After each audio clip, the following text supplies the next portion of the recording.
അസ്സലാമു അലൈക്കും വറഹ്മത്തുള്ളാഹി വബറകാതുഹു. പ്രിയപ്പെട്ട കൂട്ടുകാരെ, നിങ്ങൾക്കും അറബി ഭാഷയിൽ കവിത രചിക്കാം, വലിയ പാണ്ഡിത്യൊന്നും ആവശ്യമില്ല എന്ന് പറഞ്ഞ് നമ്മൾ ധാരാളം വീഡിയോ എപ്പിസോഡുകൾ ചെയ്തുകൊണ്ടിരിക്കുകയാണ്. അതിൽ പുതിയ ഒന്നിലേക്ക് നിങ്ങൾക്ക് ഏവർക്കും സ്വാഗതം.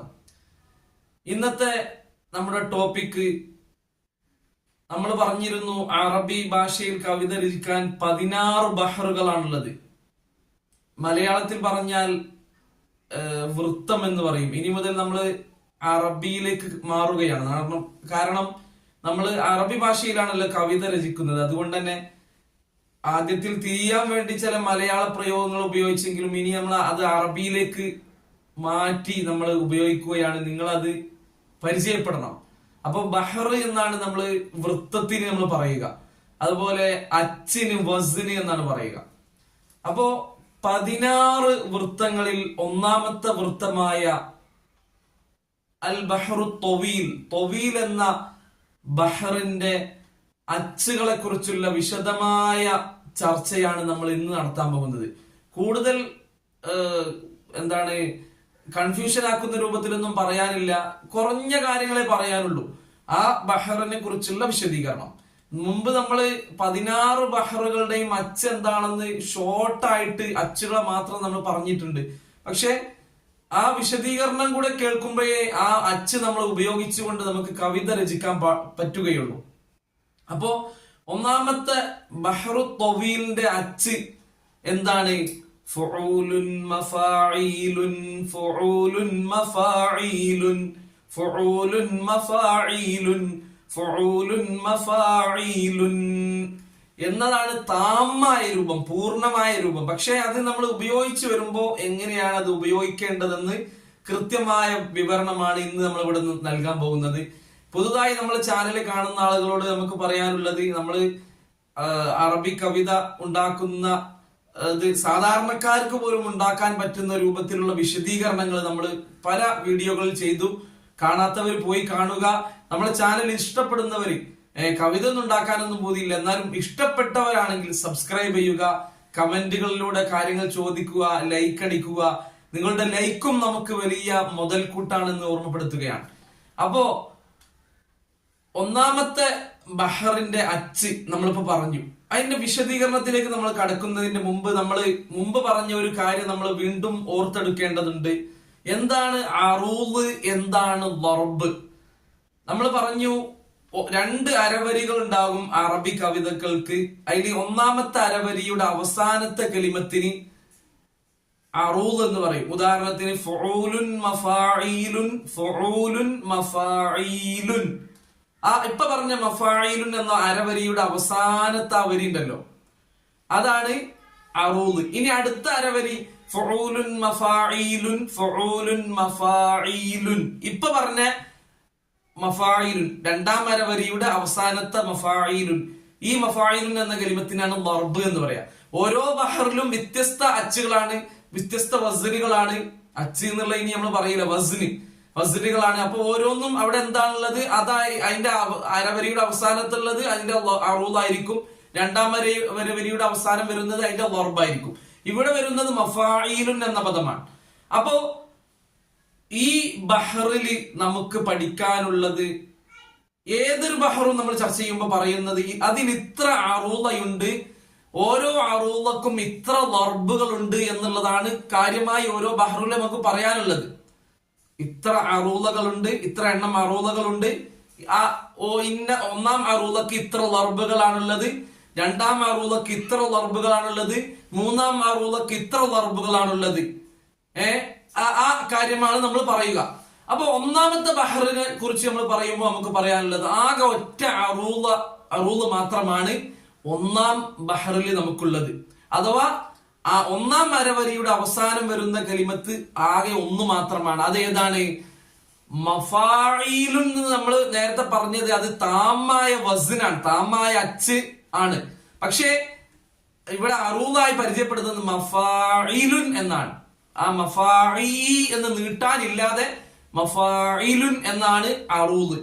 അപ്പൊ ഈ ബഹർ ഉപയോഗിച്ച് നമ്മൾ ബെയ്ത്ത് ഉണ്ടാക്കുമ്പോ ഒന്നാം വരവരിയുടെ അവസാനത്തിൽ മഫായിലുൻ എന്നല്ല ഉണ്ടാക്കേണ്ടത്, മഫായിലുൻ എന്നാണ്.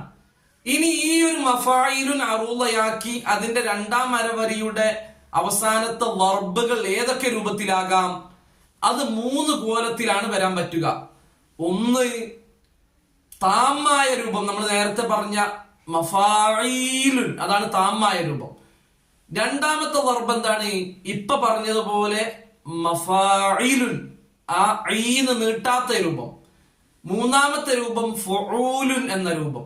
അപ്പൊ ഈ 3 വർബുകൾ വേണമെങ്കിൽ നമ്മൾ ഇഷ്ടപ്രകാരം ഏതും യൂസ് ചെയ്യാവുന്നതാണ്. പക്ഷേ ഒരു കണ്ടീഷൻ ഉണ്ട്, ഈ ബഹറിന് ഏത് വർബാണ് നമ്മൾ ഒരു കവിത ഉണ്ടാക്കുമ്പോ അതിന്റെ ആദ്യ വരിയിൽ ഏത് വർബാണ് ഉപയോഗിച്ചത്, ആ വർബ് തന്നെ അവസാനം വരെ നമ്മൾ ഉപയോഗിക്കാൻ പാടുള്ളൂ. ഒന്നാമത്തെ വർബ് ആദ്യത്തെ വരിയിൽ ഉപയോഗിച്ചു, രണ്ടാമത്തെ വർബ് രണ്ടാം വരിയിൽ ഉപയോഗിച്ചു, മൂന്നാമത്തെ വർബ് മൂന്നാം വരിയിൽ ഉപയോഗിച്ചു, നാലാം വരിയിൽ ഒന്നാമത്തെ വർബ് തന്നെ ഉപയോഗിച്ചു. ഇങ്ങനെ പറ്റില്ല. ഒരു വർബ്, ആ വർബ് തന്നെ അവസാനം വരെ നമ്മൾ യൂസ് ചെയ്യണം. അത് ഈ ബഹറിന്റെ നിയമമാണ്. അപ്പൊ ഓരോ ബഹറിലും അതിൻ്റെതായ നിയമങ്ങൾ വരും.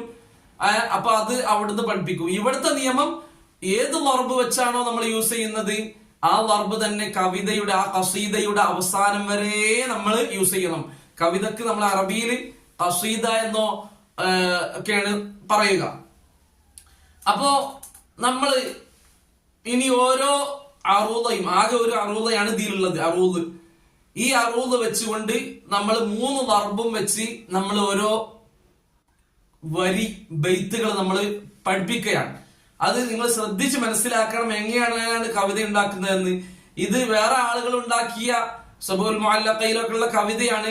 അതിന്റെ അർത്ഥം പഠിക്കൽ അത്ര മസ്റ്റൊന്നല്ല, അത്ര നിർബന്ധമല്ല, അത്ര ഒരു കാര്യമേ അല്ല. അത് എങ്ങനെയാണ് ഈ അച്ചിൽ കൊള്ളിക്കുന്നത് എന്നാണ് നിങ്ങൾ ശരിക്കും മനസ്സിലാക്കേണ്ടത്.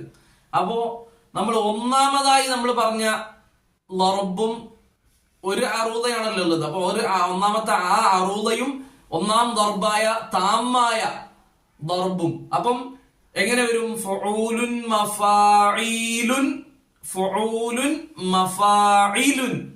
അവിടെ അറൂദ് പറഞ്ഞാൽ അവിടെയാണ് മഫാഈലുൻ. രണ്ടാം അരവരി ഫുഊലുൻ മഫാഈലുൻ, ഫുഊലുൻ മഫാഈലുൻ. ആ വർബ് താമായ വർബാണ് മഫാഈലുൻ. അപ്പോ അത് വെച്ചുകൊണ്ട് നമ്മൾ ഒരു ബൈത്ത് പരിചയപ്പെടാൻ പോകുകയാണ്. غنى النفس ما يكفيك من سد خلتي فإن زاد شيئا عاد ذاك الغنى فقرا. സബഅ മുഅല്ലഖയിലൊക്കെ ഉള്ള ബൈത്തുകളിൽപ്പെട്ട ഒരു ബൈത്താണ്. غنى النفس ما يكفيك من سد خلتي. ഒരു മനുഷ്യന്റെ ഐശ്വര്യം, സമ്പന്നത എന്ന് പറഞ്ഞാൽ അയാൾക്ക് ജീവിതത്തിന് ആവശ്യമുള്ളത് കൊക്കിലൊതുങ്ങുന്നത് മാത്രം മതിയാക്കി നിർത്തുക എന്നുള്ളതാണ്. വീണ്ടും വീണ്ടും വീണ്ടും ഇനിയും വേണം എന്ന് കരുതി സമ്പാദിക്കാൻ തുനിഞ്ഞാൽ അത് പിന്നെ ഫഖറായി മാറും, ദാരിദ്ര്യമായി മാറും. കാരണം അയാൾക്ക് എത്ര കിട്ടിയാലും മതിയാകുന്നില്ല. വീണ്ടും വേണം. അപ്പൊ അതാണ് കവിയുടെ, അത് മൊത്തം കവിതയിലുള്ള ഓരോ ബൈത്തുകളും പരിശോധിക്കുമ്പോഴേ അതിന്റെ കറക്റ്റായ മീനിങ് നമുക്ക് കിട്ടുള്ളൂ. ജസ്റ്റ് ഒരു മീനിങ് ഞാൻ പറഞ്ഞതാണ്. അപ്പോ അതെങ്ങനെയാണ് നമ്മൾ ആ ഒരു വസനിലേക്ക് കൊള്ളിക്കുന്നത് എന്ന് നിങ്ങൾ ശ്രദ്ധാപൂർവം ശ്രദ്ധിക്കുക.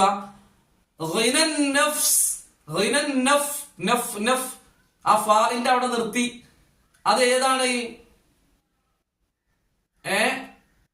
ഫുഊലുൻ. ഗിനൻ നഫ് എന്ന് പറഞ്ഞാൽ ഫുഊലുൻ. സിമാ യക്ഫി എന്ന് പറഞ്ഞാൽ മഫാഈലുൻ. കമിൻ സദ് അവിടെ 2 ദാലുണ്ടാവുമല്ലോ. കമിൻ സദ് എന്നല്ല, വീണ്ടും ഫുഊലുൻ. ദിഖല്ലതി മഫാഇലുൻ. ശരിക്കും മനസ്സിലാക്കണം. ഫഇൻ സാ ഫുഊലുൻ ദശൈഅൻ ആ മഫാഇലുൻ ദദാകൽ അവിടെ വരെ എത്തുമ്പോ ഫുഊലുൻ. ഗിന ഫഖറ മഫാഈലുൻ. അപ്പൊ ഒന്നാമത്തെ വർബ് അനുസരിച്ച് നമ്മൾ ബെയ്ത്ത് ഉണ്ടാക്കി കഴിഞ്ഞു. ഇനി രണ്ടാമത്തെ വർബ് ഏതാണ്? മഫാഇലുൻ എന്ന് തന്നെ. അപ്പം അതിന്റെ അറൂദും വർബും ഒന്നാണ്. അപ്പൊ ഫഉലുൻ മഫാഇലുൻ ഫഉലുൻ മഫാഇലുൻ ഫഉലുൻ മഫാഇലുൻ ഫഉലുൻ മഫാഇലുൻ. അപ്പോ അതനുസരിച്ച് നമ്മൾ ബെയ്ത്ത് ഉണ്ടാക്കുമ്പോ അതിനൊരു ബെയ്ത്ത്, അതും സബഉൽ മുഅല്ലഖയിലൊക്കെ മറ്റുള്ള ഒരു ബെയ്ത്താണ്. സതുബ്ദീലകൽ അയ്യാമു മാ കുൻത ജാഹിലാ വയഅതീക ബിൽ അഖ്ബാരി മൻ ലം തുസവ്വിദി. സതുബ്ദീലകൽ അയ്യാമു മാ കുൻത ജാഹിലാ, നിനക്ക് അറിവില്ലാത്തതൊക്കെ ദിവസങ്ങൾ നിനക്ക് വെളിവാക്കി തരും. പല കാര്യങ്ങളും വരും കാല ദിവസങ്ങൾ നിനക്ക് മനസ്സിലാക്കി തരും. വയഅതീക ബിൽ അഖ്ബാരി മൻ ലം തുസവ്വിദി, യാത്രക്ക് വേണ്ടിയുള്ള ഒരുക്കങ്ങൾ നീ നൽകി റെഡിയാക്കി കൊടുക്കാത്തവനെ കുറിച്ചുള്ള വിവരങ്ങൾ നിനക്ക് പിന്നീട് വന്നെത്തിച്ചേരും എന്നാണ്. അതിന്റെ കവിതയിൽ എന്താണ് അതിന്റെ മുമ്പ് പറഞ്ഞ ബെയ്ത്തൊക്കെ അറിയുമ്പോഴേ അതിന്റെ പൂർണ്ണമായ അർത്ഥം നമുക്കറിയുള്ളൂ. അപ്പോ നമുക്ക് ആ അച്ചിലേക്ക് അതിനെ ചേർക്കാം. സതുബ്ദി എന്നുള്ളതാണ് ഫഉലുൻ, ലകൽ അയ്യാ എന്നുള്ളത് മഫാഇലുൻ, മുമാകും എന്നുള്ളത് ഫഉലുൻ, തജാഹില മഫാഇലുൻ, വയഅതി ഫഉലുൻ, കബിൽ അഖ്ബാ മഫാഇലുൻ, റിമൻ ലം ഫഉലുൻ, തുസവ്വിദി മഫാഇലുൻ. അപ്പൊ നമ്മള് രണ്ടാമത്തെ വർബും വിശദീകരിച്ചു കഴിഞ്ഞു. ഇനി മഫാഇലുൻ എന്ന അറൂദ് വെച്ച് മൂന്നാം വർബ് അതെന്താണ്? ഫഉലുൻ എന്ന് തന്നെയാണ്. അപ്പൊ ഫഉലുൻ മഫാഇലുൻ ഫഉലുൻ മഫാഇലുൻ ഫഉലുൻ മഫാഇലുൻ ഫഉലുൻ ഫഉലുൻ. അതാണ് നമ്മള് വർബ് വെച്ച് നോക്കുമ്പോൾ വരിക. അപ്പൊ അത് ഇനി നമുക്കൊരു ബെയ്ത്ത് നോക്കാം.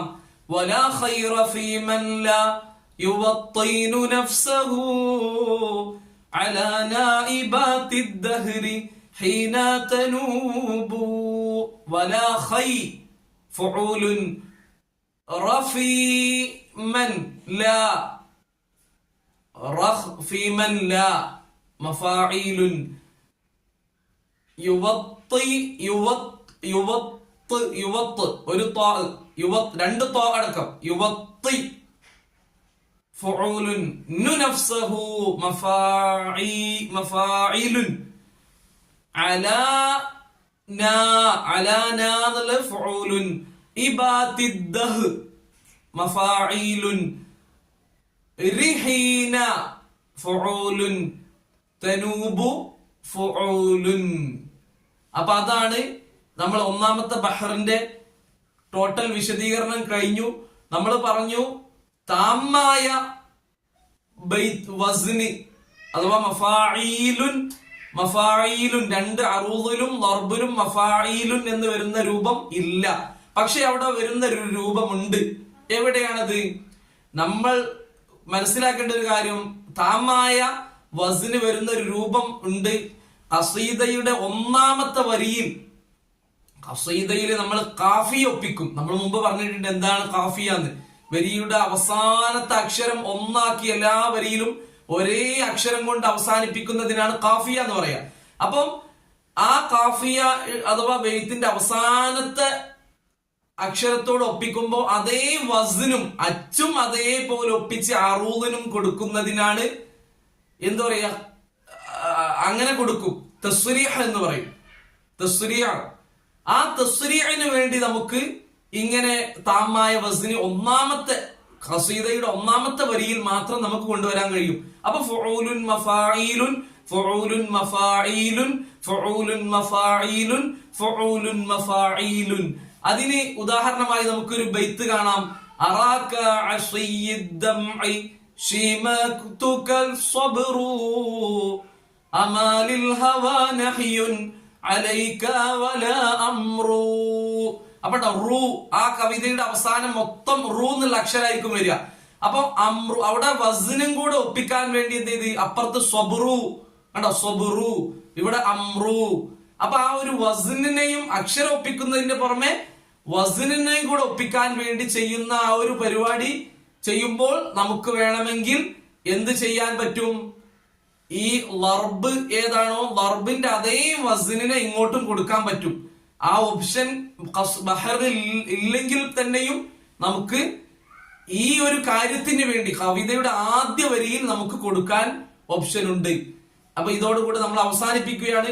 പിന്നെ നമ്മൾ മുമ്പ് പറഞ്ഞ ചില കാര്യങ്ങളുണ്ട്. കവിതയിൽ അച്ചിന് വ്യത്യാസം വരുത്താൻ പറ്റുന്ന 12 കാര്യങ്ങളിൽ നിന്നും 14 കാര്യങ്ങളിൽ നിന്നും പറഞ്ഞ് 2 വീഡിയോ നമ്മൾ ചെയ്തിട്ടുണ്ട്. ആ കാര്യങ്ങൾ വേറെയാണ്. അത് ഈ കവിതയുടെ അച്ചിലേക്ക് ചേർക്കാൻ പോസിബിൾ ആയ ഏതെങ്കിലും ഉണ്ടെങ്കിൽ അത് ഇവിടെ നമുക്ക് എക്സ്ട്രാ ചെയ്യാവുന്നതാണ്. അവിടെ നമ്മൾ ചിന്തിക്കണം. 14 കാര്യങ്ങൾ എന്ന് പറഞ്ഞ് നമ്മൾ വിശദീകരിച്ചു കൊടുത്ത് നമ്മൾ ഒരു നിയമം പറഞ്ഞിരുന്നു. അത് ഉപയോഗിച്ചാൽ കവിതയുടെ എല്ലാ വരിയിലും അത് ഉപയോഗിക്കൽ നിർബന്ധമായി വരും. എന്നാൽ 12 കാര്യങ്ങൾ, ഈ ഓപ്ഷണൽ ആയ 12 കാര്യങ്ങൾ ഇത് ഉപയോഗിച്ചാൽ നമുക്ക് ഒരു വരിയിൽ ഉപയോഗിച്ചാൽ എല്ലാ വരിയിലും കൊണ്ടുവരേണ്ടതില്ല എന്ന് നമ്മൾ അവിടെ പറഞ്ഞിരുന്നു. അപ്പൊ അത് വേണമെങ്കിൽ ഇതൊക്കെ ഇവിടൊക്കെ നമുക്ക് യൂസ് ചെയ്യാവുന്നതാണ്. പക്ഷേ ഈ ബഹറിന്റെ വസ്നില് പോസിബിൾ ആയത് മാത്രമേ യൂസ് ചെയ്യാൻ പറ്റുള്ളൂ. അത് അവിടെ പോയി ചെക്ക് ചെയ്യണം ഏതൊക്കെയാണ് ഈ ബഹറിനേക്ക് സൂട്ട് ആയിട്ടുള്ളത് എന്ന്. അതനുസരിച്ച് നമുക്ക് യൂസ് ചെയ്യാവുന്നതാണ്. ഇൻഷാ അല്ലാഹ് അതിന്റെ പൂർണ്ണമായ വിശദീകരണം അടുത്ത ഈ 16 ബഹറുകളും വിശദീകരിച്ച് കഴിഞ്ഞതിന് ശേഷം നമ്മൾ പറയുന്നതാണ് ഇൻഷാ അല്ലാഹ്. അല്ലാഹു തആല തൗഫീഖ് നൽകട്ടെ. കവിത ഉണ്ടാക്കാൻ, മുത്തുനബിയെ കുറിച്ച് ധാരാളം മദ്ഹകൾ രചിക്കാൻ, ധാരാളം അള്ളാഹിനെ കുറിച്ചും അവന്റെ ദീനിനെ കുറിച്ചൊക്കെ ധാരാളം കവിത രചിക്കാൻ അല്ലാഹു നമുക്ക് തൗഫീഖ് നൽകട്ടെ. അസ്സലാമു അലൈക്കും വറഹ്മത്തുള്ളാഹി വബറകാതുഹു.